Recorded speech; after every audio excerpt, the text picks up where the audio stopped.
আমার মুরগির ৯টা বাচ্চা হয়েছে। এই যে বাচ্চাটা দেখতে পাচ্ছেন, এর বয়স মাত্র ১ দিন। আলহামদুলিল্লাহ সবগুলো বাচ্চাই সুস্থ আছে। দোয়া করবেন যাতে বাচ্চাগুলো সুস্থভাবেই বড় হতে পারে। আপনারা হয়তো অনেকেই জানেন না যে আমি মুরগিগুলোকে বেঁধে পালি না। আমার বাড়ির পাশেই এক লোক জমিতে সবজি চাষ করে ও অতিরিক্ত হারে কীটনাশক দেয়। যার কারণে দেখা যায় অনেক সময় মুরগি গিয়ে পোকামাকড় খেয়ে মারা যায়।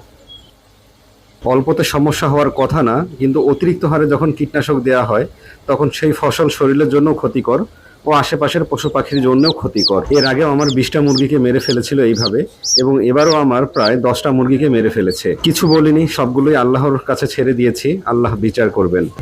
তবে এখন চেষ্টা করতে হবে মুরগিগুলোকে বেঁধে পালার। আসলে আমি বেঁধে পালতে ইচ্ছুক না, কেননা ছাড়া থাকলে তারা তাদের মতো ঘুরবে ফিরবে খাবে, তাদেরও স্বাধীনতা আছে। এখন দেখা যাক আসলে কি করা যায়। সবাই দোয়া করবেন যাতে সবগুলো মুরগি সুস্থ থাকে।